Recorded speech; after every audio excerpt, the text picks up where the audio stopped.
तो कहानी की शुरुआत में हम देखते हैं कि चांग नाम का लोकल क्रिमिनल और उसके दो साथी लेक और फैट एक कपल का पीछा कर रहे होते हैं, जिनसे बचते हुए वो कपल जंगल की ओर भाग जाता है। पर जल्द ही वो गैंगस्टर्स उन्हें पकड़ लेते हैं और बड़ी ही बेरहमी से उन्हें मार डालते हैं। यहाँ से सीन शिफ्ट होता है और हमें योड और बुआ नाम का एक कपल दिखाया जाता है। ये दोनों एक दूसरे से बहुत प्यार करते हैं और समय आने पर एक दूसरे से शादी करने वाले होते हैं। हालांकि योड के पेरेंट्स उनके इस रिश्ते से खुश नहीं थे, क्योंकि बुआ एक गूंगी लड़की थी। साथ ही उसके पिता ने दूसरी औरत के लिए बुआ और उसकी माँ को छोड़ दिया था, जिससे बुआ की फाइनेंशियल कंडीशन भी खराब होती है। लेकिन फिर भी योड बुआ से शादी करने के लिए तैयार होता है। खैर, एक दिन योड और बुआ एक नदी से केकड़े पकड़कर घर जा रहे होते हैं, जिस दौरान गांव के बदमाश लोग उन्हें परेशान करने के लिए बुआ को पत्थर से मारकर भाग जाते हैं, जिससे बुआ के सिर से ब्लड बहने लगता है। इसलिए योड तुरंत उसे घर ले जाता है, जहां बुआ की माँ उसके घाव पर मलहम लगाती है और उसे रेस्ट करने का कहती है। इसके बाद वो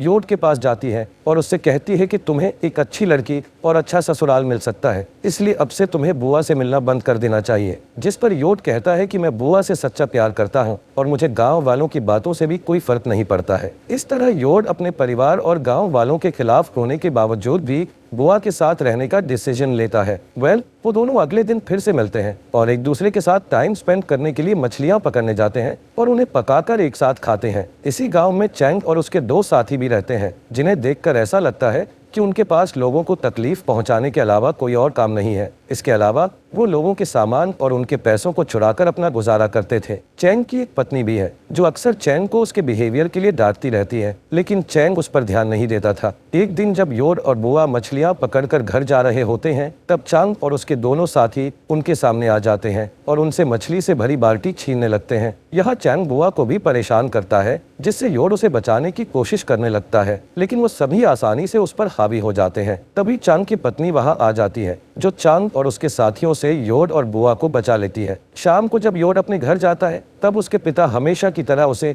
बैंकॉक जाकर नौकरी करने का कहते हैं। असल में उनका मानना था कि पैसे कमाने के लिए योड का बैंकॉक जाना बहुत जरूरी है, लेकिन योड का कहना था कि वो शहर में रहने की बजाय गांव की शांति में रहना पसंद करता है। अगली सुबह हम एक बौने चोर को देखते हैं, जो एक दुकान से केले चुराकर भाग जाता है। इसी दौरान बुआ भी केले लेकर उस दुकान के पास से गुजर रही होती है, जिससे दुकानदार बुआ को चोर समझकर उसे बुरा भला कहने लगता है। बेचारी बुआ गूंगी होने के कारण अपनी बेगुनाही साबित नहीं कर पाती और रोने लगती है। इसी दिन योड की माँ बुआ की माँ से मिलने आती है और उससे कहती है कि मैं एक गूंगी लड़की से अपने बेटे की शादी नहीं कराऊंगी, इसलिए तुम बुआ को मेरे बेटे से दूर रखो। इधर बुआ भी ये सब बातें सुन लेती है, जिससे वो बहुत दुखी हो जाती है। इसके बाद बुआ खेत की ओर चली जाती है और रोते हुए सोचती है कि आखिर पूरा गांव उससे नफरत क्यों करता है। थोड़ी देर बाद योड वहां आता है और उसे गले लगाकर वादा करता है कि मैं कभी भी तुम्हारा साथ नहीं छोड़ूंगा और जल्द ही तुमसे शादी कर लूंगा। जिसके बाद वो दोनों मछली पकड़ने के लिए निकल जाते हैं। यहाँ योड मछली पकड़ने के जाल को ठीक कर रहा होता है, जिस दौरान चांग और उसके साथी वहां आकर बुआ को किडनैप करके उसे जंगल में ले जाते हैं, जहाँ चांग जबरदस्ती उसके कपड़े उतारने की कोशिश करता है, जिससे बुआ उससे लड़ने की कोशिश करती है, लेकिन वो तीनों लोग बुआ को बुरी तरह पीटते हैं। इस बीच जब योड को कहीं भी बुआ दिखाई नहीं देती, तो वो उसे आसपास खोजने लगता है। तब उसे बुआ की एक स्लीपर मिलती है, जिससे उसे एहसास होता है कि बुआ खतरे में है, इसलिए वो जंगल में जाकर उसे ढूंढने लगता है। जिसके बाद वो देखता है कि चैंग और उसके साथी बुआ पर बेरहमी से हमला कर रहे हैं, इसलिए वो बुआ को बचाने के लिए तीनों गैंगस्टर से लड़ाई करता है। पर वो तीनों गैंगस्टर्स आसानी से योड पर काबू पा लेते हैं और उसे मार मार कर घायल कर देते हैं। इसके बाद चांग बुआ के साथ जबरदस्ती करता है और फिर वो गैंगस्टर्स उन दोनों को मारकर जंगल में कहीं दफना देते हैं। रात होने पर जब बुआ घर नहीं लौटती, तब उसकी माँ को उसकी बहुत फिक्र होती है, इसलिए वो अगली सुबह योड के परिवार से मिलने जाती है, जहाँ उसे पता चलता है कि रात से योड भी घर पर नहीं लौटा है। इस बात से परेशान योड और बुआ के पेरेंट्स अपने बच्चों की तलाश में निकल जाते हैं। जब वो खेत में पहुंचते हैं, तो उन्हें वहां योड और बुआ का सामान दिखाई देता है, जिससे उन्हें अपने बच्चों की और भी ज्यादा फिक्र होने लगती है। यहाँ उन्हें एक आदमी मिलता है, जो बताता है कि चांग और उसके साथी कुछ दिनों से योड और बुआ का पीछा कर रहे थे। ये जानकर वो तीनों सीधे चांग के घर जाते हैं, जहाँ चांग उन्हें धमकी देकर भगा देता है। इसके बाद वो तीनों दुखी होकर पुलिस स्टेशन में मिसिंग रिपोर्ट कराते हैं और पुलिस को बताते हैं कि उन्हें चांग और उसके लोगों पर शक है कि उन्होंने उनके बच्चों के साथ कुछ गलत किया है। जिस पर ऑफिसर कहता है कि अभी उनके पास चांग के खिलाफ कोई सबूत नहीं है, इसलिए वो कोई एक्शन नहीं ले सकते। इसके अलावा ऑफिसर कहता है कि शायद दोनों बच्चे अपनी नई जिंदगी शुरू करने के लिए शहर भाग गए होंगे। इसके बाद हम चांग के एक साथी लेक को देखते हैं,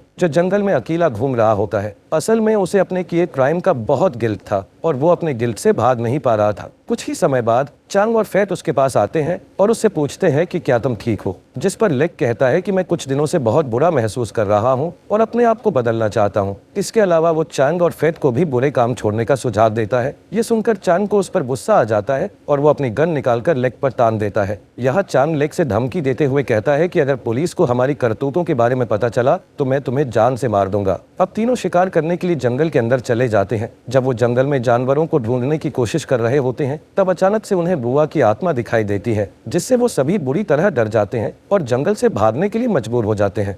रात में वो तीनों गैंगस्टर्स कुछ लड़कियों के साथ ड्रिंक करते हुए एंजॉय कर रहे होते हैं, जिस दौरान लेक वॉशरूम का कहकर बाहर आ जाता है। जब वो बाहर होता है तब उसे जमीन पर एक सफेद कपड़े पहने हुए लड़की दिखाई देती है, इसलिए लेक धीरे धीरे उसके पास आता है और उसे पलटकर देखने की कोशिश करता है। जब वो उस लड़की को पलटता है तब उसे पता चलता है कि वो लड़की कोई और नहीं बल्कि बुआ है। बुआ को देखकर लेक बहुत डर जाता है, इसलिए वो तुरंत अपने दोस्तों के पास भागता है। खैर, वो तीनों पार्टी खत्म करने के बाद अपने अपने घरों में लौट जाते हैं, लेकिन उन सभी को बुआ का बहुत डर था। खासकर लेक को ज्यादा डर लग रहा होता है। जब वो अपने बेड पर जाता है तब उसे बार बार बुआ दिखाई देती है, जो कि उस पर हमला कर रही होती है। इस बात से परेशान होकर लेक को पूरी रात नींद नहीं आती। अगली सुबह लेक फैट से मिलता है और उससे बात करते हुए उसे अपने कल रात वाले डरावने इंसिडेंट के बारे में बताता है, जिससे फैट हैरान हो जाता है और बताता है कि मुझे भी इस तरह के डरावने विजन्स आ रहे हैं। यहाँ लेक फैट को गांव छोड़कर शहर में नौकरी ढूंढने का कहता है ताकि वो इस मुसीबत से दूर जा सकें।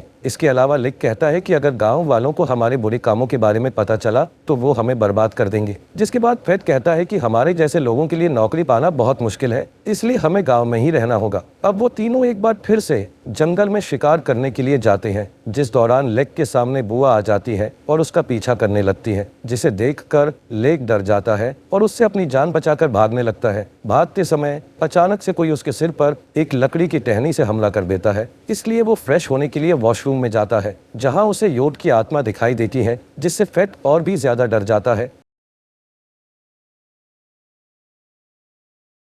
अगली सुबह फैट मरने के डर से परेशान होकर मंदिर में जाता है, जहां वो अपनी जान बचाने के लिए भगवान से प्रार्थना करता है। इसके बाद वो चैंग से मिलता है, उसे बताता है कि मैं गांव वालों के सामने अपने गुनाहों को कबूल करने वाला हूं। इस बात पर चांग को बहुत गुस्सा आता है और वो फैट के चेहरे पर मुक्का मारकर उसे चुप रहने का आदेश देता है। लेकिन फैट अब और चुप रहना नहीं चाहता था, इसलिए वो जिद करने लगता है कि वो गांव वालों को सब कुछ बता देगा। इस बात पर चांग उसे बेरहमी से पीटने लगता है और जान से मारने की धमकी भी देता है, इसलिए फैट उससे डरकर शांत हो जाता है। इसी रात चांग को भी एक डरावना सपना आता है, जिसमें चांग को योड और बुआ की आत्मा ने बेड से बांध दिया होता है और वो दोनों आत्मा उसे परेशान कर रही होती हैं। साथ ही वो एक कुल्हाड़ी लेकर चांग के पास आ रही होते हैं। अगले दिन हम फैट को देखते हैं, जो पास की ही एक नदी में मछली पकड़ रहा होता है, जिस दौरान उसे एक डरावनी आवाज सुनाई देती है, जिससे वो बहुत घबरा जाता है और चारों ओर देखने लगता है, पर उसे वहां कोई भी नजर नहीं आता है। तभी अचानक उसे पानी में किसी चीज के गिरने की आवाज सुनाई देती है, जिससे वो और भी ज्यादा घबरा जाता है। अब डरते हुए वो जंगल से भागने की कोशिश करता है, लेकिन तभी उसे पीछे से कोई पकड़ लेता है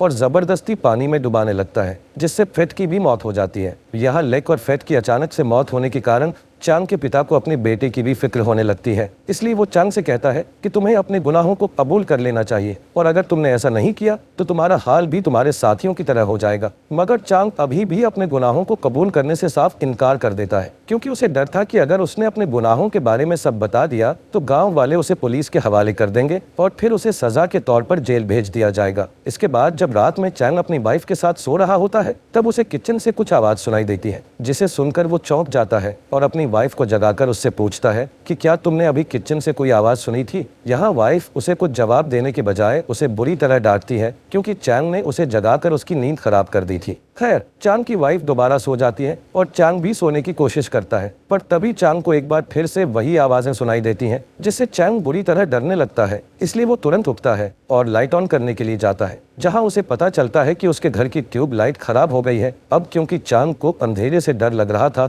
इसीलिए वो मोमबत्ती जलाने का सोचता है, पर जब वो मोमबत्ती जलाता है तब मोमबत्ती अपने आप ही बुझ जाती है। जिसके बाद चांग दोबारा उस मोमबत्ती को जलाता है और जैसे ही वो पीछे मुड़ता है तो उसके सामने बुआ की आत्मा आ जाती है, जिससे चांग बुरी तरह डर जाता है, पर किसी तरह वो एक चाकू उठाता है और बुआ के ऊपर बार बार अटैक करने लगता है, जिस दौरान उसे एहसास होता है कि उसने चाकू से बुआ पर नहीं बल्कि अपनी वाइफ पर हमला किया था और इस हमले से उसकी वाइफ की मौत भी हो गई है। यह चैन को विश्वास नहीं हो रहा था कि उसने अपनी ही वाइफ को मार दिया है। जिसके बाद चंग एक बच्चे की तरह रोने लगता है। तब उसके पीछे से एक अनजान इंसान आता है और उस पर हमला करके उसे बेहोश कर देता है। थोड़ी देर बाद जब चांग को होश आता है तो वो खुद बंधा हुआ पाता है। तभी वहाँ योड और बुआ आते हैं जो कि अभी भी जिंदा थे। चांग उन दोनों को जिंदा देखकर बहुत हैरान हो जाता है। यहाँ योड और बुआ रिवील करते हैं कि चांग और उसके साथियों ने उन दोनों को जिंदा दफनाया था। साथ ही जब वो तीनों उन्हें दफनाकर चले गए थे तब कुछ ही समय बाद बारिश होने लगी थी, जिससे योड और बुआ को होश आ गया था और किसी तरह उन दोनों ने गड्ढे से बाहर निकलकर खुद को बचा लिया था। जिसके बाद उन्होंने एक दूसरे की मदद करते हुए अपने घावों की देखभाल की और कई दिनों तक जंगल में रहने का फैसला किया ताकि जब वो पूरी तरह से ठीक हो जाए तो वो चैंग और उसके साथियों से अपना बदला ले सकें। कुछ दिनों के बाद वो दोनों पूरी तरह से ठीक हो गए और उन्होंने अपना बदला लेना चालू कर दिया। असल में दोनों को समझ आ चुका था कि अगर उन्हें बुराई को खत्म करना है तो उन्हें बुराई का सहारा लेना होगा। खैर, तब से ही दोनों ने बदला लेने के लिए अपने दुश्मनों को परेशान करना शुरू कर दिया था और फिर उन्हें एक एक करके मार डाला था। योड और बुआ की पूरी बात सुनने के बाद चंग उनसे अपनी जिंदगी की भीख मांगने लगता है, पर वो दोनों उसकी कोई भी बात नहीं सुनते और उसे जान से मारकर अपना बदला ले लेते हैं। इसी के साथ ये मूवी यहीं पर खत्म हो जाती है।